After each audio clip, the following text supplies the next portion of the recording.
wa nafa'ana bi'ulumi fid darain. Kata pengarang kitab.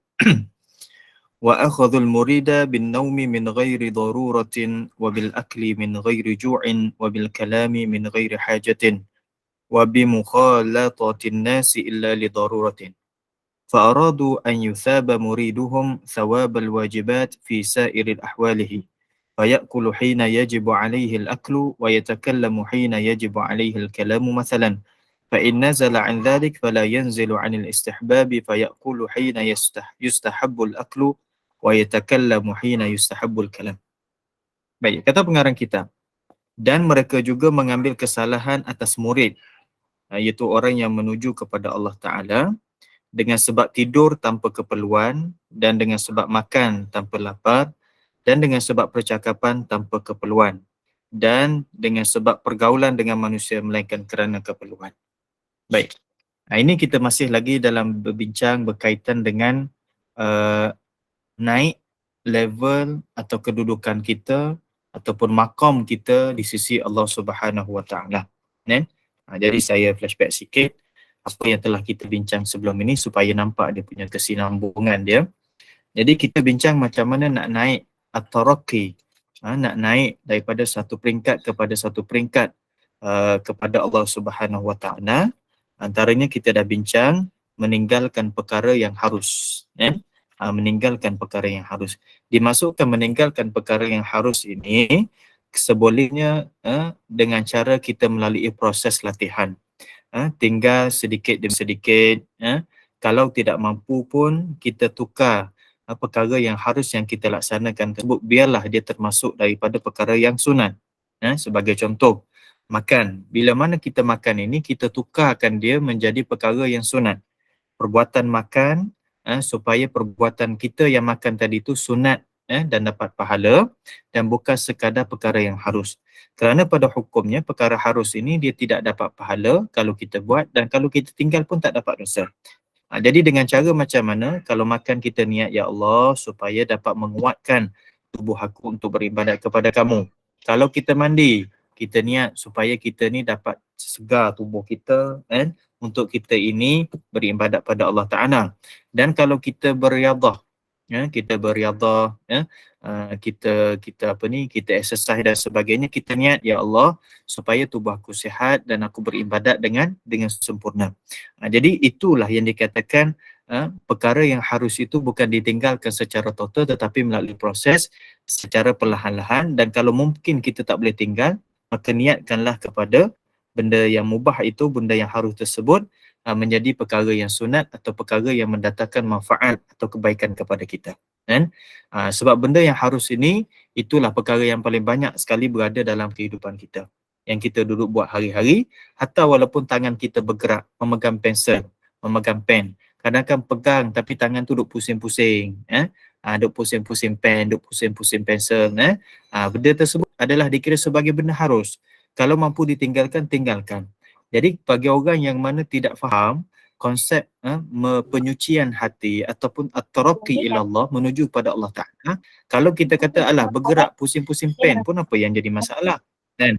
Ini bagi orang yang mana memandang daripada sudut umum sahaja. Jadi kita melihat daripada sudut apa yang ulama sufi ataupun ulama tasawuf bahas, kan? Setiap gerak langkah kita ini perlu kepada perbuatan yang mana mendatangkan pahala. Satu. Yang kedua, setiap daripada gerak hati kita, memastikan benda tersebut adalah gerak hati yang baik, bukannya gerak hati yang mana tidak mendatangkan manfaat ataupun gerak hati yang mendatangkan dosa, kan? Jadi setiap pergerakan kita ini dihitung dan dikira oleh Allah Subhanahu Wa Taala. Jadi sampai tahap itu perbincangan para ulama sufi. Baik, kembali. Itu yang telah kita bincang. Sambungan pada malam ini. Kata mereka, kata pengarang kitab, kan? Ini dipetik daripada kata-kata Sayyid Ali Al-Khawas, sambungan daripada muka surat 18 dan muka surat 17. Dan mereka juga mengambil kesalahan atas murid. Maksudnya dikira sebagai satu kesalahan ke atas murid. Ingat, yang kita katakan murid itu bukan murid sekolah rendah, bukan murid sekolah, tapi murid adalah istilah al-murid, iaitu orang yang mana menuju kepada Allah Subhanahu Wa Taala, belajar menuju pada Allah Taala.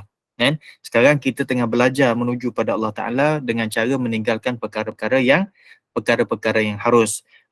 Yang kita duk belajar menuju pada Allah Ta'ala itu dengan melakukan perkara wajib itu tak payah ceritalah. Memang benda wajib tu kita memang buat. Benda haram tu memang kita tinggal. Ini ambil benda yang memang susah untuk tinggal. Apa dia? Benda harus. Jadi mereka juga mengambil kesalahan ke atas murid. Maksudnya orang yang menuju pada Allah Ta'ala ini, proses perjalanan kehidupannya menuju pada Allah Ta'ala, setiap langkah geraknya dikira salah kalau sekiranya antara yang dibuatnya tidur tanpa keperluan. Jadi kalau tidur ni tanpa keperluan, maksudnya tak mengantuk tapi tidur. Dan tidur berlebihan pun dikira sebagai tidak sampai kepada keperluan. Sedangkan tidur tu tak buat dosa. Bahkan ada pernah Imam Ghazali rahimahullah ta'ala sebut, lebih baik kita tidur daripada kita bergaul dengan orang yang menyebabkan dosa, dapat dosa. Itu betul lah daripada satu sudut. Tapi kalau kita balik fikir dengan satu level, kan? Kita fikir macam ni tuan-tuan. Kan? Saya sebut banyak kali, Islam jangan fikir dengan logik akal semata-mata. Kan? Bahkan sekalipun kita ini belajar agama, bukanlah kita ni orang yang pandai agama. Kena duduk kuda macam tu.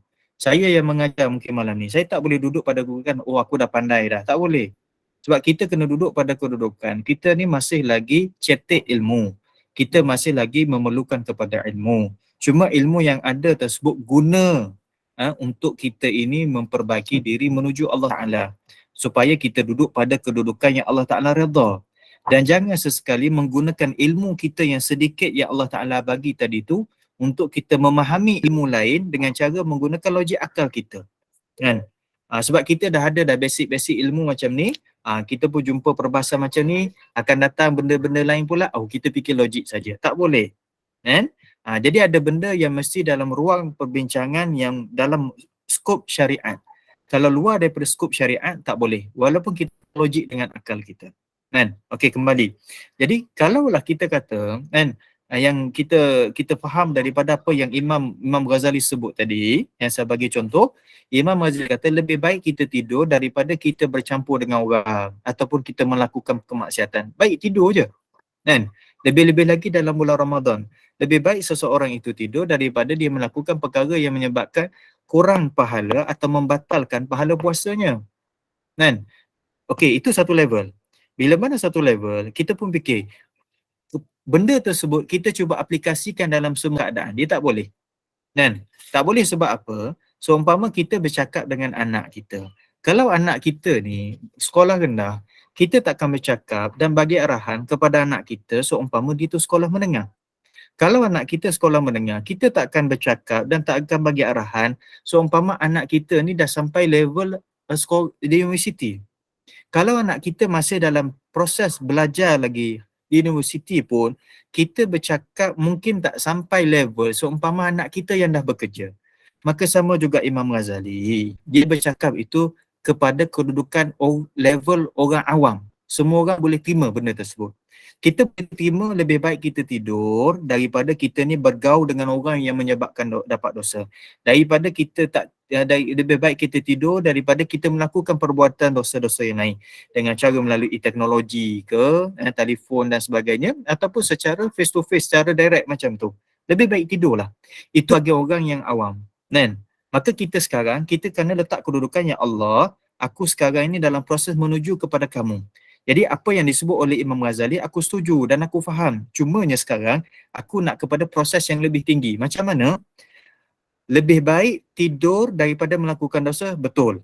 Tapi kita kena ubah, sebab Imam Ghazali kata kepada orang yang lebih umum perbahasannya, sedangkan kita menuju lebih bukan advance, lebih tinggi sedikit, daripada satu tahap pada satu tahap, kita jangan banyak tidur. Kan? Memanglah tidur tu tak buat dosa, tetapi jangan banyak tidur pula. Kita ubah. Sebab apa? Lebih baik aku baca Quran, lebih baik aku berzikir, lebih baik aku belajar daripada aku memperbanyakkan tidur. Kan? Maka gantikanlah, sebab tidur itu adalah perbuatan harus, maka gantilah dengan benda yang sunat, benda yang boleh mendatangkan pahala pada sisi Allah Subhanahu Wa Taala. Maka kembali, apa yang disebut dalam kitab ini menjadi kesalahan bagi orang yang menuju kepada Allah Taala, tidurnya tanpa keperluan. Tak perlu pun tidur, nak tidur juga. Alah, nak rehat, nak baring. Betul. Kita rehat, kita baring, kita nak tidur. Itu kadang-kadang kerehatan bagi kita. Tapi jangan sampai benda itu selama-lamanya. Saya ulang balik. Jangan kita set dalam minda kita, tidur. Itu adalah kerehatan bagi kita. Daripada dulu kita fikir macam ni, sampailah sekarang kita fikir macam ni juga. Set dalam kepala, tidur itu adalah merehatkan. Tidur itu merehatkan, sampaikan kita nak rehat hanya dengan tidur saja. Okey. Saya cuba buat satu analogi supaya kita faham. Kita ini seronok dan kita suka kepada hiburan. Kan? Bila mana suka kepada hiburan, daripada dulu mungkin ada dengan lagu-lagunya kita seronok, kita minat dan sebagainya. Okeylah, lepas tu kita belajar-belajar, okey, kita kurangkan dengan lagu, tapi masih lagi dengan lagu. Sama juga dengan tidur tadi. Kita dulu tidur banyak, tapi sekarang pun kita tidur juga. Tapi sampai bila kita nak duduk pada kedudukan, aku ini nak rehat kadang-kadang dengan aku mendengar hiburan, lagu-lagu tersebut. Sebagaimana aku nak rehat, aku hanya kena tidur baru dikira sebagai rehat. Okay, harap faham dia punya bahasa dia. Sebab apa? Sebab kalau kita menganggapkan dengan hiburan itu adalah dengan muzik, dengan lagu-lagu, dengan benda-benda yang kita kata ada mainan-mainan muziknya, maka kita ini antara orang yang susah untuk menuju pada Allah Subhanahu Wa Taala. Takut-takut kita terlalu banyak kepada muzik tersebut, dan susah sangat nak tinggal. Bukan muzik haram, saya tak kata muzik haram. Sama juga saya tak kata tidur itu haram. Itu kena faham. Supaya kita nampak benda yang harus ini kurangkan. Dan last sekali kalau boleh tinggalkan, tinggalkan. Adakah orang tu kalau ditinggal benda yang kita kata, saya bagi contoh muzik. Kadang-kadang kita seronok. Mungkin ada pada kalangan kita yang suka dengar muzik, apa dia dipanggil istilah, apa balada apa semua tu, rock apa semua tu kan, dia kena dengan jiwa dia. Layan juga kadang-kadang kan. Tapi cuba kita fikir, ya Allah sampai bila aku nak tinggalkan secara total, kan? Bukan kita meninggalkan benda tersebut, benda sebab dia haram, tetapi kita meninggalkan benda tersebut sebab dia bukan dalam keperluan kita.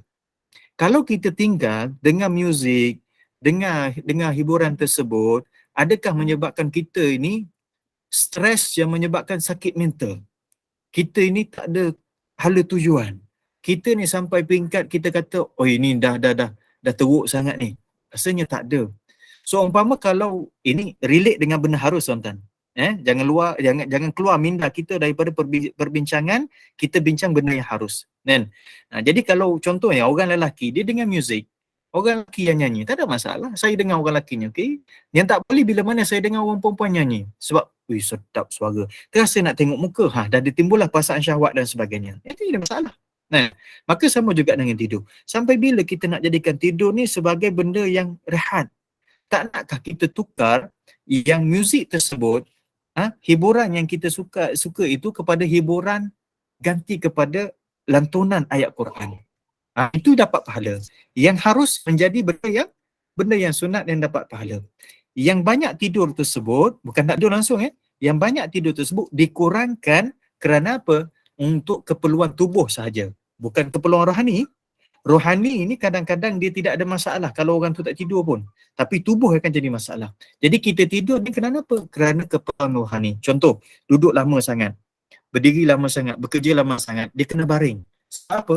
Secara medikalnya, secara fizikalnya, tubuh ini dia perlu kerehatan. Okey, kita bagi kerehatan tersebut, tapi jangan sampai keperluan. Jadi fikirlah apa benda-benda yang banyak harus yang kita buat ni, kita cuba kurang-kurangkan sampai peringkat untuk kita tinggalkan. Jadi dia bagi contoh kat sini, menjadi kesalahan bagi kita ini adalah tidur tanpa keperluan. Kalau tak perlu tidur pun jangan tidurlah. Kan? Kalau tak perlu tidur jangan tidur. Mengantuk, tapi mengantuknya mengantuk sikit. Okey, jangan dilayan. Tapi kalau mengantuk betul-betul, tidurlah. Malam, tidurlah. Kan?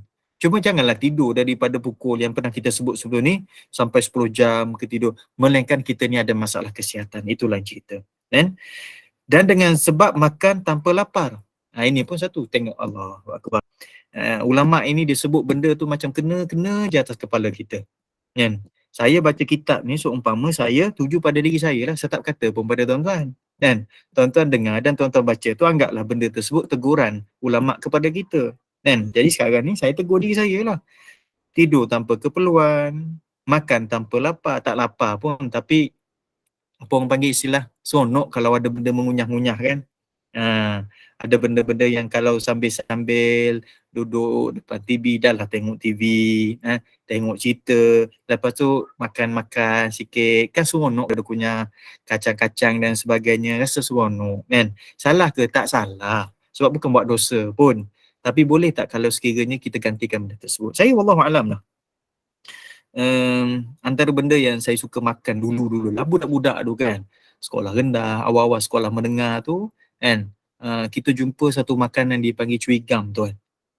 Chewing gum tu kita makan tu dia manis-manis, lepas tu kita kunyah-kunyah je, tak boleh telan pun. Lepas tu seronok je kan, lepas tu kita buat macam belon tu kan. Lepas tu bila mana belajar lama-lama, ustaz-ustaz pun kata kat sekolah menengah tu kata, ini antara wallahualam, tapi benda tersebut kalau betul pun tak apa, kalau salah pun kita boleh ambil sebagai pengajaran. Dia kata ini salah satu daripada agenda Yahudi. Dia kata maksudnya agenda orientalis, supaya orang Islam ni kurang berzikir tapi mulut sentiasa bergerak, dia buat chewing gum. Kita kata, oh salah lah aku macam tu. So kita tinggalkan. Tapi kita fikir juga sekarang, betul ke benda tersebut daripada yang dibuat oleh orientalis, yang dibuat oleh orang Yahudi? Okey, tak apalah. Kalau benda tersebut salah sekalipun, rasanya ada logiknya untuk kita fikir. Daripada kita duduk mengunyah chewing gum tersebut, apa salahnya kita, mulut kita terkumat kamit dengan zikrullah. Kan? Salah tak orang ini tengah makan chewing gum? Tak salah. Tak salah. Sebab kita tak bincang berkaitan dengan benda haram, kita bincang benda yang harus, kan? Jadi bila mana buat benda harus tersebut, dia tak sampai dosa. Tapi bila mana buat benda harus tersebut, apa salah kalau kurangkan dia dan ganti dengan benda yang lebih baik. Maka kalau makan tersebut, kita tak lapar pun tak apa. Ataupun lapar tapi kita rasa benda tersebut tak memudarat pun, kalau kita tak makan, tak apalah, tak payah makan lah. Kan? Sebab tu bagi orang yang nak diet, kita nak diet kan, orang duk cerita pasal diet, ini pun pernah saya sebut sebelum ni. Betulkan niat kita, kan? Maaf tuan-tuan puan-puan, jangan sampai niat kita, tujuan kita nak buat satu perkara sama dengan orang yang bukan Islam. Kita orang Islam ni, kita ada benda yang buat Islam aja, kau buat mesti kau dapat pahala. Kan? Kalau kau buat tak dapat pahala, kau rugi. Allah Ta'ala tak rugi, Islam tak rugi, yang rugi kita. Contoh nak diet. Nak diet dengan cara kita puasa, dengan cara kurangkan makan dan exercise. Okey, silakan. Apa salahnya kalau benda tersebut betulkan niat? Betulkan niat. Bila mana ya Allah aku nak diet dan nak kurangkan berat badan aku supaya aku sihat. Nanti aku boleh beribadat kepada kamu ya Allah dengan lebih baik. Satu, ya Allah aku kurangkan makan ini ya Allah. Mudah-mudahan aku dapat pahala, dapat kurangkan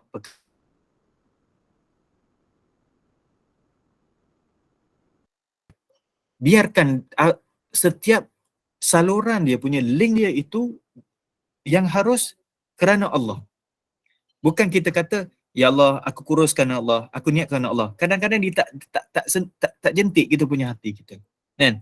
Ya Allah, aku diet ni ya Allah, aku nak kurus, tapi ya Allah jadikanlah, biarlah aku diet ni, aku kurang makan ini, aku dapat tinggalkan, kurangkan benda yang harus, dan dalam masa yang sama aku dapat tubuh yang sihat. Betulkan niat tersebut. Kan? Daripada tuan-tuan buat benda yang buat benda tersebut tanpa niat, alangkah ruginya kita. Kan? Dan juga dengan sebab percakapan tanpa keperluan, cakap je, nyembang je kerja dia. Kan? Sekarang gantilah cakap sembang tersebut dengan type WhatsApp, kan? Type dalam grup Telegram, dan apa sahaja, nulis je sepanjang masa. Dia ni kadang-kadang fikir, bila masa rehat? Sebab apa? Start daripada pagi sampailah kepada petang, katanya kerja, tapi setiap daripada komen semua balas, cakap sembang. Masa mana bekerja? Jangan fikir pasal orang, fikir pasal kita. Kadang-kadang tak perlu pun kita jampuk kata sembang-sembang orang dalam grup tersebut. Tapi janganlah sampai terlalu membisu. Kan? Sampai seumpama orang nampak kita ni menjauhi, orang tak seronok berkawan dengan kita, jangan pula. Tapi kalau tak perlu bersembang pun tak perlulah. Kadang-kadang kita kena faham juga konsep puasa ni tak makan kan. Kurang tak makan. Maka konsep puasa ni, puasa WhatsApp, puasa Telegram, jangan jarang. Kan? Ataupun puasa cakap. Kadang-kadang kita ni jenis orang yang happy go lucky, cakap je. Pergi satu hari tu orang kata, nampak lain je, tak cakap je, kurangnya sebab apa? Tak ada saja je nak nak rehat-rehat sikit kan, kurang-kurangkan sedikit kan, sebab banyak cakap nanti saya banyak cakap kan orang terasa hati. Tak. Kalau akak cakap, kalau abang cakap ni orang rasa seronok, kita pun naik syok balik kan. Ini ujian ni sebenarnya. Puasalah jarang-jarang kan, puasa percakapan. Puasa itu bukan tahanlah daripada lapar, makan dan minum, dan daripada perkara yang batalkan puasa saja, tapi puasanya ada pada luahnya. Puasa apa? Puasa makan, puasa pergaulan, puasa percakapan dan sebagainya. Untuk apa? Untuk belajar kurangkan. Cuba tengok kita, Allah Ta'ala train.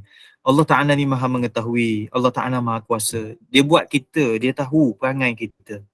Jadi sebab itulah Allah Ta'ala bagi dalam masa 1 bulan tu kita kena puasa bulan Ramadan.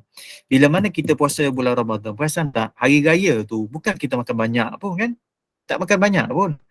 Ada ketupatnya, ada lemangnya, ada apa lagi, banyak jenis, tapi makan tu sikit kan. Sebab apa? Sebab kita dah ditrain kurangkan makan kan.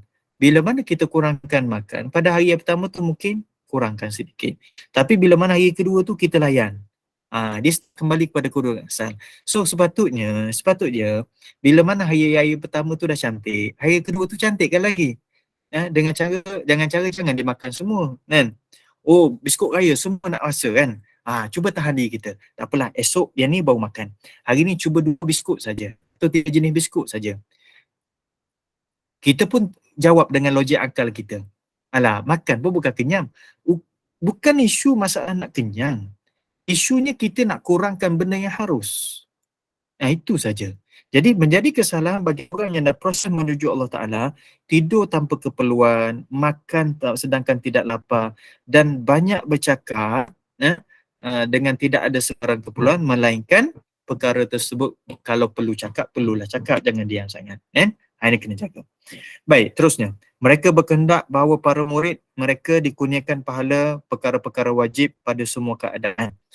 Jadi ulama kata, nak supaya kita ni yang nak proses menuju pada Allah Ta'ala ni, kita buat benda ni semua dapat pahala. Yang saya sebut tadilah, makan itu niat supaya kita dapat kekuatan, kita exercise, kita diet, kita kurang makan dan sebagainya, kurang percakapan dan sebagainya, hatta kurang berjalan. Kata Imam Ghazali, aku tidak akan berjalan pada sesuatu tempat atau berjalan walaupun kalau bahasa kita saja-saja je jalan, melainkan benda tersebut ada keperluan. Kan? Petang-petang tuan-tuan, kalau balik kerja nak jalan, orang panggil mungkinlah dengan bahasa riyadhah, bahasa exercise sekarang dia panggil brisk walk kan. Niatlah, ya Allah, berjalan ni supaya sihat sikit tubuh. Sebab apa? Bekerja seharian duduk je, menghadap laptop dan sebagainya. Okey, niat. Bukan semata-mata okey nak beriswah nanti sihat. Niat, ya Allah. Sebut dengan hati kita, sebut dengan mulut. Ya Allah, aku beriswah ni ya Allah supaya aku sihat, urat-urat berjalan dengan baik, nanti maghrib nak sembahyang dan teruskan ibadat sebagaimana biasa. Kan senang benda tersebut. Supaya setiap benda yang kita buat, ulama nak pastikan kita ini dapat pahala. Itu Islam ajar. Maka dia hanya makan ketika makan menjadi wajib ke atas dirinya. Dia hanya bercakap ketika percakapan menjadi wajib ke atas dirinya. Jadi seumpama macam itulah. Makan bila mana wajib. Kalau tak makan boleh menyebabkan kita sakit. Kalau tak makan menyebabkan mudarat tubuh kita. Masa tu makanlah. Kan? Kita tak sampai tahap macam tu. Sekurang-kurangnya kita makan tapi tidak berlebihan makan. Kan? Kalau orang yang dah biasa mungkin makan sehari tu nasi 3 kali, kurangkan dia di 2. Yang daripada 2 biasa kurangkan jarang-jarang biar jadi 1. Dan kadang-kadang jangan pelik hari ni tak makan nasi. Tak pelik pun tuan-tuan. Kita je yang pelik. Sebab apa? Hari-hari kita lantak nasi. Hari-hari kita makan nasi. Jadi kadang-kadang kalau sekiranya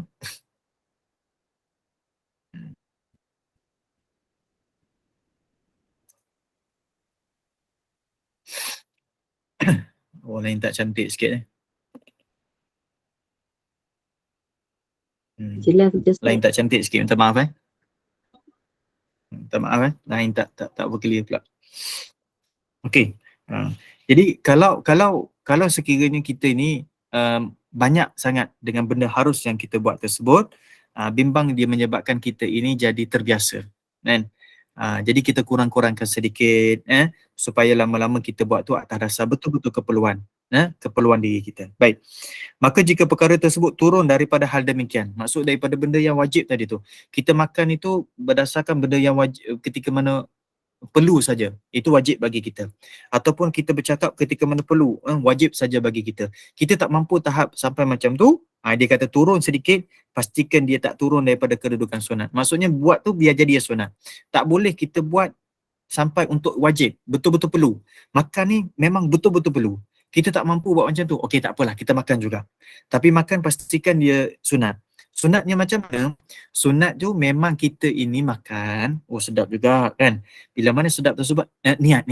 Niat supaya, ya Allah, biarlah aku dapat kesihatan dan juga aku dapat tenaga daripada makan ini. Kan? Walaupun pada masa tersebut tak ada lapar sangat. Ajar macam tu. Kan? Tapi jangan setiap masa. Kan? Kalau setiap masa nampak makan banyak pula kan. Hanya seumpama pupuk dengan niat, tapi makan tu masih lagi banyak, tak nak juga kan. Tapi pastikan kalau tak boleh sampai pada kedudukan wajib, okey, turun kepada sunat. Cakap dengan orang. Takkanlah kita nak berdiam je. Kita pun jenis orang bercakap. Kita tak bergaul dengan, kita jenis bergaul dengan orang kan. Tak boleh sampai peringkat bercakap ni bila mana perlu cakap saja. Kita tak mampu buat macam tu, okey, cakap bila mana sunat. Kita jadikan dia sebagai sunat. Contoh macam mana? Bangun, masuk pejabat, contoh, Assalamualaikum, sihat dah, sembang. Macam mana semalam Niat awal-awal. Cakap ni sebab kita nak hubungkan silaturahim dan juga kita nak tanya khabar dia. Okey. Lepas tu, okey, habis ke? Kurangkan sedikit. Okey, buat kerja kita. Dan yang biasa duduk pagi tu nyembang banyak sangat, okey, kurangkan sedikit sebab kita dah niat tadi benda yang sunat. Kalau lebih daripada yang sunat, dia tak jadi sunat pula. Dia jadi benda yang harus atau makruh dan sebagainya. Okey, buat kerja. Dan jadi tukarlah kepada benda yang sunat. Daripada yang wajib tak mampu, jadikan dia benda yang sunat. Seumpama dia kata, lalu dia makan ketika makan itu sunat bagi dia. Makan itu sunat bagi dia dan dia bercakap ketika percakapan itu sunat bagi dia. Dengan cara kita tahu di mana kedudukan yang sepatutnya. Makan sunat ni bila? Dia sebenarnya contoh, kita buka puasa. Tak makan nasi pun tak apa kan? Tak ada masalah kan? Makan kurma sikit, minum air, lepas tu makan kuih-kuih, okey settlelah, tak ada masalah. Tapi sebab kita dah terbiasa, kita makan nasi, okey makanlah nasi. Kita niat, ya Allah, makan nasi ni sebab dah biasa, jadi biarlah mudah-mudahan aku makan ini menjadi asbab aku dapat tenaga untuk ibadat nanti. Kalau tak makan nasi, dia jadi teringat sebab kita dah biasa. Kan? Kita dah terbiasa makan nasi, kalau tak makan ni dia mengganggu kita dalam semayang. Contoh, hari-hari makan nasi, kebetulan hari tersebut tak makan nasi, masa sembahyang tu ingat pasal nasi, bangun nasi je ingat, hilang khusyuk kita, makanlah nasi kan. Sebab tu saya sebut tadi kan, kadang-kadang jangan pelik kalau kita ni tak makan nasi satu hari. Tak pelik pun, kita makan nasi tiap-tiap hari tu kerana Allah Ta'ala bagi rezeki pada kita kan. Hari tu kita tak makan nasi bukan kerana kita tahan tak makan nasi, kerana Allah Ta'ala tak bagi rezeki nasi. Kena faham macam tu. Tak Ustaz, saya boleh je masak nasi, saya boleh beli nasi. Ya betul. Kita ada duit. Kita ada tenaga untuk ambil nasi dan sebagainya, untuk masak nasi. Tapi sebab Allah Ta'ala dah takdirkan, kita ini tak ada rezeki nasi pada hari tersebut. Bukan kerana kita puas duduk kat situ pula. Kan? So, jadi kalau kita ni dah terbiasa makan nasi, yang menyebabkan kalau kita tak makan nasi, ini dalam proses awal kita nak train diri kita, masa sembahyang maghrib, ya Allah, teringat-teringatnya nasi, buka puasa makanlah nasi tuan-tuan. Kan? Makanlah nasi. Supaya apa? Supaya dia tak mampu mengganggu dalam sembahyang. Sebab apa? Dah settle dah makan tadi. Lepas tu kita train sikit demi sikit. Sikit demi sikit yang menyebabkan kita terbiasa dengan benda yang harus tersebut dikurangkan. Baik, kita pergi sikit lagi. Wa kadzalika akhadhul murida bin nisyani bil ihtilami wa bi maddi ar-rijli fi lailin aw naharin illa li hajatin. Wa akhadhuhu bil khawatiri walau lam tastaqirra. Wa akhadhuhu bi akli syahawati al-mubahati likauniha tuqifuhu 'ani taraqqi. Dan demikian juga mereka mengambil kesalahan ke atas para murid dengan sebab lupa, bermimpi dan melunjurkan kakinya pada waktu malam atau siang melainkan kerana keperluan. Ini sampai tingkat tinggi pula ni. Yang tadi pun agak-agak kita ni kalau bahasanya itu pun dah habis lawan dah tu. Nak kurangkan makan, nak kurangkan tidur. Ini naik tinggi sikit. Dikira sebagai satu kesalahan bagi orang menuju pada Allah Ta'ala dengan sebab lupa. Lupa apa? lupa dalam zikrullah, kan? Masa kita main telefon, tuan-tuan, kita duduk berwhatsapp dengan kawan-kawan kita, masa tu kita terlupa dengan zikrullah. Percayalah, ibu-ibu ataupun ayah-ayah ni tengah buat kerja masing-masing, ataupun ibu-ibu yang tengah masak, kadang-kadang kita terlupa untuk zikrullah. Sebab apa? Kalut tengah masak. Ayah-ayah tengah-tengah bawa kereta, kan? Senggak masa jam, nak menyelit sana, menyelit sini, ciluk sana, ciluk sini. Bahasa orang muda dia kata ciluk sana, ciluk sini. Kita, itu pun sebenarnya menjadi satu kesalahan. Kan? Jadi berapa banyak salah kita. Kan? Sebab tu kita ni banyak dia tengok salah orang, kan? Kalau Allah Ta'ala buka salah kita ni, rasanya tak sempat nak cari salah orang. Sebab itulah kata ulama, macam mana kita ni nak meninggalkan maksiat, sibukkan diri dengan benda baik. Bila mana kita banyak sibukkan diri dengan benda baik, terlupa atau tak ada masa nak buat benda maksiat. Sama juga, bila mana kita ni banyak sangat duk nampak, kadang-kadang kita duk tengok, nampak, sedar kesalahan orang lain, cuba sibukkan dengan kesalahan diri kita. Saya ni tak ada salah sangat. Tak ada salah sebab kita tak mengaku. Tak ada salah, tak ada aib sebab kita ni tak cari aib kita. Doalah tuan-tuan. Ya Allah, biarlah aku nampak keaiban aku dan tutuplah keaiban orang lain depan mata aku. Bila mana kita minta dengan Allah Ta'ala untuk melihat keaiban diri sendiri, Allah Ta'ala akan buka aib kita. Kita terlupa dan tak ada masa nak tengok aib orang. Terlupa nak tengok kesalahan orang. Kan? Jadi kalau kita ni terlupa dengan zikrullah, bermaksud kita ini bersibuk dengan benda lain. Nak relate kat situ sebenarnya. Kita lupa nak tengok aib kita. Sebab apa? Sebab kita sibuk dengan aib orang. Kita lupa dengan zikrullah sebab kita sibuk dengan mengingati benda-benda lain.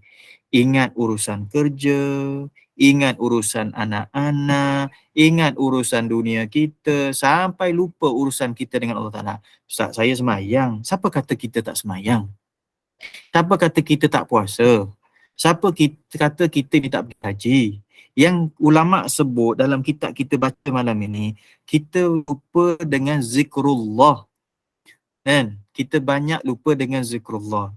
Disebabkan apa? Sebab kita banyak ingat benda selain daripada Allah. Kalau kita banyak ingat Allah dengan banyak zikrullah, maka kita akan banyak lupa dengan benda-benda lain. Kan? Oh, kalau macam tu kita banyak ingat Allah, kita lupalah nak buat kerja pejabat kita. Bukan. Maksudnya kita akan terabai dan terlalai daripada urusan-urusan dunia yang menyebabkan kita ini tertarik ke arah dunia sahaja. Tapi kalau kita duduk dalam keadaan banyak ingat Allah, kerja dunia kita akan diselesaikan dan dimudahkan oleh Allah Ta'ala. Buat kerja macam biasa. Kan? Sebab itulah, kenapa orang ni kadang-kadang, perasan tak, kadang-kadang Allah bagi kat kita ni, masa masak tu, masa masak kita boleh ingat Allah. Dengan cara macam mana? Kita boleh astaghfirullahalazim, sallallahu alaihi Muhammad, la ilaha illallah, sambil-sambil masak. Mungkin dalam masa seminggu, mungkin sekali dua. Kan? Sebab apa? Sebab betul-betul kita fokus pada masa tersebut. Sama juga dalam sembahyang. 4 rakaat sembahyang Zuhur contoh. Bukan pada keseluruhan juzuk rakaat tersebut kita ingat Allah.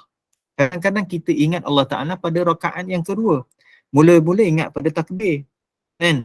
Lepas daripada tu ingat pada rakaat yang kedua. Lepas tu lupa pula. Ingat pula pada rakaat yang akhir. Kan? Bermaksud, kedudukan kita ni ingat Allah ada, lupa Allah Ta'ala ada. Maka lupa kepada Allah, lupa daripada zikrullah itu merupakan kesalahan bagi orang yang betul-betul nak tuju pada Allah Ta'ala. Tuan-tuan jangan fikir macam ni. Alah, tak apalah, paling kurang kita ingat Allah Ta'ala. Sampai bila nak fikir macam tu? Maaf saya direct. Kita banyak malam ni kita direct sikit. Kalau bahasa ni kita banyak sentap sikit. Kalau dengan anak tu marah sikit. Bukan marah pada tuan-tuan, marah pada diri saya lah. Sampai bila kita nak kata, alah tak apalah, daripada lupa lupa sepanjang masa, ingat-ingat sikit pun tak apa. Sampai bila, cuba tanya. Kan? Sampai bila nak cakap macam tu? So, umpama saya sebut tadi, alah dengan muzik pun jangan jarang, bukan selalu pun. Sampai bila? Tanya diri kita, jangan tanya orang. Kan? banyak sangat tidur. Alah, jangan jarang je, hari Minggu je. Sampai bila? Kan? Sampai bila? Kalau orang tu kan, kalau orang itu sebagai ahli perniagaan, dia akan nampak peluang tersebut dan dia takkan lepaskan peluang. Mungkin dalam yang hadir pada malam ini, ramai ahli perniagaan. Kan? Saya bukan ahli perniagaan lah, sebab kita pun niaga pun tak pandai juga. Oh, macam tu Ustaz tak ikut sunnah. Pernah berniaga tapi tak berapa nak jadi sangat. Tak apalah, kita buat dengan cara lain kan. Niaga ni bukan barang saja, banyak benda kan. Bila mana pengalaman kita berniaga ni, kita duduk dalam bidang bisnes, nampak saja peluang, grab peluang. Yang penting di sana ada profit. Ada kita punya keuntungan. Maka bagi orang yang mana duduk dalam bidang menuju Allah Ta'ala, nampak setiap peluang tersebut untuk duduk dalam zikrullah, duduk dalam keadaan memperbaiki diri, maka ambil peluang tersebut. Kalau kadang-kadang kita nampak, contoh kan, bagi orang yang faham, dia singgah masjid. Ada musafir dia singgah masjid sembahyang maghrib dengan isyak, jamak, kita kata jamak takdim. Lepas daripada maghrib tersebut ada kuliah. Bagi orang yang faham, dia nak grab peluang tersebut, dia duduk kejap. Bukan salah tuan-tuan terus keluar pergi, tak salah. Tapi kalau ada peluang tersebut tak apalah, kejap je dengar duduk. Sebab apa? Aku duduk dalam majlis ilmu, ini majlis yang Allah Ta'ala berkati bagi rahmat dan juga bagi maghfirah. Grablah peluang tersebut. Sebagaimana kita banyak grab peluang, kita banyak ambil peluang dunia. Kenapa kita tak ambil banyak peluang untuk kita ini menuju pada Allah Ta'ala, baiki diri dan juga peluang akhirat kita? Tanya diri kita lah. Kan? Jadi, kalaulah kita ni banyak lupa kepada Allah, bermaksud kita banyak ingat selain pada Allah. Kalau kita ni banyak ingat pada Allah Ta'ala, bermaksud kita banyak lupa urusan kita yang dikaitkan dengan keduniaan kita. Tapi urusan dunia kita berjalan sebagaimana biasa. Buktinya apa? Nabi tak ambil urus dunia sebagaimana biasa, tapi tak lupa pada Allah. Para sahabat yang ditrain oleh Rasulullah dan sebagainya. Kita melalui proses pembentukan diri. Dan juga bermimpi. Rupa-rupanya mimpi salah, tuan-tuan. Mimpi salah. Habis tak bermimpi ke orang tu? Macam mana seorang tu nak bermimpi kalau sekiranya dia sentiasa duduk dalam zikrullah? Kan? Orang yang bermimpi kadang-kadang dia bangun dalam keadaan penat. Sebab apa? Sebab perjalanan roh dalam mimpi dia. Tetapi bagi orang yang terpilih, dia akan dapat mimpi-mimpi yang kebaikan. Jadi kalau mimpi jumpa Rasulullah, itu tak apa. Kadang-kadang mimpi itu entah ke mana. Sebab apa? Saya sambung cerita tengok sebelum tidur. Sebelum tidur tu tengok juga Netflix, layan-layan cerita. Ini tak ada kaitan tidur dan mati contoh saja. Sambil-sambil layan nak supaya mengantuk dan sebagainya. Dah mengantuk, tutup. Masa tutup tu tidur. Dalam tidur terbawa lah. Sekali dalam mimpi tersebut, cerita tadi. Sebab apa? Sebab kita banyak ingat sebelum tu. Tapi bagi orang yang mana duduk tidur tu, nak tidur dia hidup dengan zikrullah, maka dia tak sempat bermimpi. Sebab apa? Orang yang mana banyak ingat sesuatu sebelum mimpi, maka dia akan terbawa dalam mimpi. Orang yang banyak zikir dalam mimpi, maka sebelum tidur, maka dia akan terbawa-bawa ketika mana tidurnya. Itu kaedah. Kan? Jadi kalau kita bermimpi banyak, tiap-tiap malam kita mimpi, muhasabah diri kita. Termasuk kita banyak untuk mengingati dengan urusan dunia kita. Dan melunjurkan kaki pada waktu malam atau siang melainkan kerana peluang. Istilah melunjurkan kaki ni rehat. Kan orang ni dia lunjurkan kaki, kan? Itu rehat kan, santai dan sebagainya. Maksudnya banyak sangat rehat. Banyak sangat rehat. Kalau banyak sangat rehat ni, siang malam banyak rehat. Maaf tuan-tuan, kalau ada yang dah istilahnya pencen, orang yang dah makan pencen, orang yang dah tak bekerja, dah habis tempoh kontrak bekerja dan sebagainya. Okeylah, masa-masa umur-umur yang ada ni nak rehat-rehat, banyak rehat, santai saja, muhasabah diri kita. Isilah dengan kebaikan-kebaikan yang menyebabkan kita makin dekat kepada Allah Ta'ala. Kalau orang dah pencen pun masih kerja lagi, jangan kata apa. Sebab apa? Mungkin dengan kerja itu menyebabkan dia dekat pada Allah Subhanahu Wa Ta'ala. Sebab kalau dia duduk je, menyebabkan dia banyak rehat, menyebabkan dia lalai. Ada orang macam tu. Ataupun orang yang memang saja nak berhenti, tak nak bekerja dah. Sebab apa? Sebab dia nak fokus kepada ibadat pada Allah Ta'ala. Pun ada juga. Tapi kita ni duduk pada kedudukan mana? Banyak rehat, lepas pencen nak rehat je semasa masa. Istilah rehat tu, siapa pernah sebut istilah rehat sebelum ni? Apa yang dikatakan sebagai rehat? Kalau rehat Rasulullah adalah dengan cara, rehatnya adalah dengan tahajud. Rehat kita, adakah rehat kita santai tak pergi kerja dan sebagainya? Apakah yang menggantikan kita pada masa tersebut? Kalau mungkin masa kerja kita sibuk seharian, pagi sampailah petang itu, dengan urusan kerja kita, maka bila mana kita nak rehat, adakah kita sekadar nak rehat daripada kerja? Gantilah kita rehat daripada kerja tersebut dengan kita bersibuk dengan urusan kita. Maaf contoh, kalau orang tersebut mungkin dah habis dah tempoh kerja dia dengan istilah pencen dan sebagainya, cuba tengok bermula daripada pencennya berapa kali dia khatam Quran. Kita lah. Kita sendiri. Kalau dia ambil cuti dengan cuti dalam tempoh tertentu, berapa banyak dia khatam Quran dan berapa banyak zikrullah yang dia dapat buat. Dan bagi orang lelaki, berapa banyak sembahyang jemaah yang dia dapat ikuti. Contoh, tanya diri masing-masing sampai tahap macam tu. Kan? Sama juga, saya banyak istilahkan. Kadang-kadang kita istilahkan bagi golongan-golongan yang Allah Ta'ala sibukkan masa muda. Contoh ibu-ibu, kaum Hawa yang dulu masa muda dulu sibuk dengan urusan anak kan. Bila mana duduk dalam urusan, sibuk dengan urusan anak, perasan tak pengalaman masing-masing ini saya tengok isteri saya kan, sibuk dengan urusan anak-anak, masya-Allah. Tak apalah. Kita doakan itu adalah khidmat dia yang menyebabkan dia dapat pahala di sisi Allah. Kita doakan. Jadi ibu-ibu yang dapat urusan anak tersebut, mudah-mudahan itu urusan khidmat yang menyebabkan dapat pahala. Tapi nampak tak? Masa kita sibuk dengan anak, kita sembahyang agak lewat sedikit. Sembahyang, tapi lewat sikit. Sebab apa? Kita selesaikan anak-anak dulu. Kita selesaikan suami. Okey, sekarang anak-anak dah besar dah. Anak-anak dah besar dah. Dan kita tak kejar-kejar dalam benda tersebut. Macam mana kualiti ibadat kita? Sembahyang kita di awal waktu atau tidak? Bacaan Quran kita setakat mana? Dan zikir kita setakat mana? Allah dah kurangkan sibuk, tetapi kita menambahkan sibuk dengan urusan lain. Apa hal kalau kita tanya? Sampai bila kedudukan kita nak jadi macam ni? Jadi menjadi satu kesalahan juga kalau keterlaluan banyak rehat, santai-santai. Kalau jarang-jarang tu okeylah. Tapi yang jarang-jarang tersebut kurang-kurangkan. Kalau mampu untuk last kali sampai satu pikat tak langsung. Sebab tu kadang-kadang saya pesan juga kepada golongan-golongan muda. Kadang-kadang ialah bagi saya alhamdulillah mak ayah masih ada lagi. Tapi kita yang masih ada mak ayah kan, kadang-kadang kita nak bawa mak ayah tu jalan-jalan, travel, kan mungkin masa-masa dia tak sempat sebab sibuk jaga kita nak berbakti dan sebagainya. Kadang-kadang kita ajak mak ayah tak nak pergi. Tak apalah daripada sibuk macam ni dan sebagainya, baik duduk rumah dan jangan paksa. Kadang-kadang ada orang-orang tua, mak ayah kita ni yang dia tak perlu, dia tak nak ada benda tersebut. Dia hanya nak fokus pada ibadat. Jangan dipaksa. Kan? Tapi kalau jangan-jangan kita ajak dia pergi juga, okey, raikan. Dan bila mana sampai waktu sembahyang, kita nampak dia jenis orang jaga sembahyang, bawalah pergi sembahyang masjid. Walaupun kita duduk dalam keadaan musafir. Mak ayah ni jenis orang tak tinggal Quran. Anak tu bawakan Quran untuk mak ayah. Jangan sampai sebab kita bawa dia jalan-jalan rehat-rehat, terabai dia punya ibadat.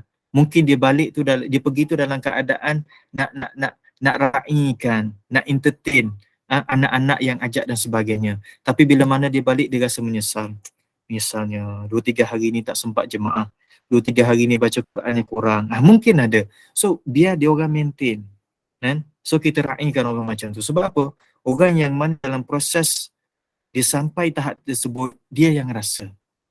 Mungkin kalau kita yang tak rasa, kita tak boleh kata apa. Sebab tu kalau orang makan banyak, tuan-tuan jangan kata, engkau ni makan banyak ni tak ingat dunia ni. Jangan kata tuan-tuan. Mungkin dia makan banyak tersebut memang mengikut kadar keperluan dia macam tu.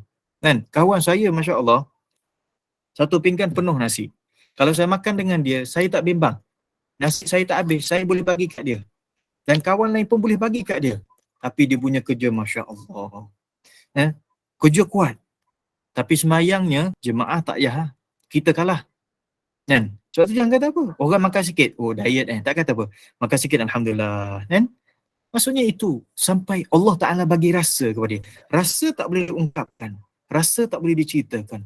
Maka orang yang dapat rasa kenikmatan dengan menuju Allah Ta'ala itu, maka kita raikan. Biarlah dia merasai dan menuju. Mudah-mudahan kita pun dapat rasa tersebut.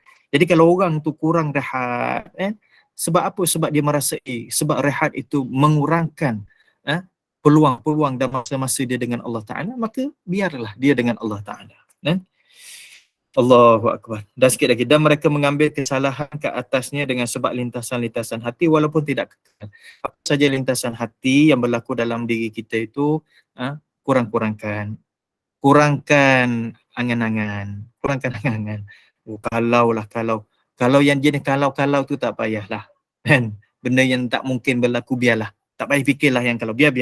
Ada je, astagfirullahalazim. Tak ada. Jawab terus. Seumpama apa cakap seorang ni? Tak ada. Sebab kita tengah bercakap dengan hati kita, dengan hawa nafsu kita ni. Kita tengah berperang dengan dia. Kan? So kalau ada lintasan hati yang tak elok, itu golongan al-murid, orang yang menuju pada Allah Ta'ala, itu kesalahan bagi mereka. Anggaplah itu pun kesalahan bagi kita. Kan? Dan mereka juga mengambil kesalahan ke atasnya dengan sebab makan perkara yang harus diingini, kerana hal demikian menghentikannya daripada ketinggian maqam. Jadi kesalahan kalau makan perkara yang harus yang diingini. Okey, esok nak makan apa? Esok rasa nak makan tempoyak, pati masak tempoyak pula kan. Kalau rasa benda tersebut, makan, kita boleh makan biasa-biasa, itu biasa je bagi kita. Tapi kita tinggalkan benda tersebut. Sebab apa? Sebab lintasan hati kita rasa, kena pati ni, makan ni menambah ni. Jangan dimakan terus. Kan? Sebab apa? Sebab kita makan pada masa tersebut dengan disertai dan ditemani hawa nafsu kita. Kan? Hari ni nak makan apa? Alah, makan je apa yang ada. Kan? Jangan jadikan satu makanan tertentu tu makanan favourite betul-betul. Kalau betul-betul favourite, makan, kalau bahasanya tak ingat dunia. Kan? Tak apa Ustaz. Nabi kan makan salah satu benda, Nabi nak tunjuk syariat. Nabi nak tunjuk syariat bahawa ada keadaan orang ni, ada dia makan banyak, dan kadang-kadang bila mana dia jadi tetamu, dia makan banyak tetamu, tuan rumah tu rasa seronok. Ini Nabi nak ajar pada kita. Tapi cuba tengok kehidupan Nabi dengan isterinya. Aisyah, bila mana Nabi meninggal, Nabi wafat, dia cerita, kami tak pernah, sekeluarga ini tak pernah kenyang 2 hari berturut-turut. Dan Aisyah ceritakan jenis makanan Rasulullah sampai Aisyah menangis. Sebab apa? Yang Nabi buat itu di hadapan sahabat untuk raihkan sahabat. Tapi realiti kehidupan Nabi SAW, banyak perkara yang diingini itu Nabi SAW tidak layan. Kan? Jadi saya sekadar itulah untuk malam ni. Saya kesimpulan, perkara yang harus banyak berlaku, maka jangan dilakukan perkara harus itu dengan cara berlebih-lebihan, mengikut kadar keperluan saja, dan dia takkan jadi dalam masa 2-3 hari, melainkan kurniaan Allah Ta'ala. Mungkin dengan riyadhah ataupun latihannya, trainingnya bertahun-tahun, berbulan-bulan, tapi dengan istiqamah. Dengan istiqamah, tapi dalam masa yang sama doa lah tuan. Satu lagi saya nak tutup malam ni, minta maaf saya tak buka soalan, lagipun dah pukul 9, sekadar nak kongsi saja. Kadang-kadang ubahlah doa kita. Ubah doa kita. Kita doa dengan bahasa Arab, kadang-kadang kita tak faham. Doalah dalam bahasa Melayu. Dan kadang-kadang doa tersebut dengan konten yang sama, yang tak masuk dalam hati kita. Cuba doa dengan benda yang boleh masukkan hati kita dan keperluan. Contoh apa dia? Ya Allah, berilah aku ni makrifat, iaitu kenal kepada kamu dengan sebetul-betul kenal. Ya Allah, tawarkan hati aku, nafsu aku daripada perkara-perkara maksiat. Buanglah rasa-rasa teringin untuk melakukan dosa. Doa benda-benda tersebut supaya kita nampak doa tersebut ada sentuhan untuk hati kita. Asyik-asyik kita doa dengan benda yang kadang-kadang dia tak masuk dalam hati. Bukan salah, betul. Tapi kadang-kadang kita hanya ikut skrip. Rabbana atina fid dunya hasanah wa fil akhirati hasanah. Allah baca doa je, ikut skrip saja. Tapi biarlah skrip itu datang daripada hati. Kalau baca Quran daripada hati, dia ada kesan. Baca doa daripada hati, dia ada kesan. Sebagaimana kita baca bacaan dalam sembahyang, kalau baca dengan hati, dia terkesan dengan nilai kualiti ibadat tersebut, insyaAllah. Dan insyaAllah pada akan datang kita sambung lagi, masih dalam perbincangan berkaitan dengan perkara-perkara yang syahwat, ataupun perkara-perkara yang harus, yang diiringi dengan syahwat, keinginan nafsu kita, insyaAllah. Pertemuan akan datang, insyaAllah. Jadi saya mohon maaf, mungkin malam ni ada perkara-perkara yang menyentuh perasaan tuan-tuan, mungkin sikap ada atau contoh saya. Yang penting kita doakan itu ada manfaat dan kebaikan itu semua, insyaAllah. Wallahu a'lam. Saya serahkan kembali kepada moderator. Terima kasih. Alhamdulillah. Amin. Allahumma ya amin. Syukran jazilan kepada Al-Fadil Ustaz Dr. Ahmad Mursyidi Mustafa yang bersama kita pada malam ini. Syukran jazilan atas ilmu yang disampaikan, iaitu tentang niat kita tadi. Setiap benda yang dibuat biarlah niat untuk dapatkan pahala, dan banyaklah yang disampaikan. Mudah-mudahan kita sibukkan dengan benda yang baik, jangan sibuk hingga terlupa, terutama sekali zikir kepada Allah Subhanahu Wa Taala. Jadi ilmu sampaian sungguh terkesan di hati. Mungkin ada juga kena stepek kat kita semua. Jadi mudah-mudahan berkati, beri makrifah kepada kita untuk kita terus baiki diri menuju ataupun mendekatkan diri kita kepada Allah Subhanahu Wa Taala. Jadi Amin. kita terus sama-sama dengan kuliah Al-Fadil Ustaz untuk minggu hadapan, insya-Allah banyak lagi ilmu yang sampaikan. Dan terima kasih kepada semua. Terima kasih kepada para jemaah yang sudi bersama pada kuliah pada malam ini. Dan majlis kita teruskan nanti pada pukul 9.15 bersama dengan Al-Fadil Yang Amat Arif Datuk Abbas bin Nordin untuk tajuk hak wanita dalam undang-undang keluarga di Malaysia. Jadi sebagai penutup tirai kuliah maghrib kita, sekali lagi dipersilakan Al-Fadil Dr. Ahmad Mursyidi bin Mustafa untuk baca doa mungkin tasbih kafarah dan menutup dengan surah Al-Asr. Silakan. Subhanakallahumma bihamdika asyhadu an la ilaha illa anta astaghfiruka wa atubu ilaik. Bismillahirrahmanirrahim. Wal 'asri innal insana lafi khusr illa alladziina aamanu wa 'amilus shalihaati wa tawassaw bil haqqi wa tawassaw bis sabr. Bismillahirrahmanirrahim. Alhamdulillah ba'ami wassalamu ala syafiyyin bi afsalin wa ala alihi wa sahbihi ajma'in. Allahumma fa'alna bima 'allamtana wa 'allimna ma yanfa'una wa zidna ilman nafi'an. La haula wa la quwwata illa billahil 'aliyyil 'azim. Rabbana atina fid dunya hasanah wa fil akhirati hasanah wa qina adzabannar. Wa sallallahu ala sayyidina Muhammad walhamdulillahi rabbil alamin. Assalamualaikum warahmatullahi wabarakatuh. Terima kasih semua. Waalaikumsalam warahmatullahi wabarakatuh Ustaz dan semua. Terima kasih Ustaz. Assalamualaikum. Terima kasih Ustaz. Assalamualaikum. Waalaikumsalam.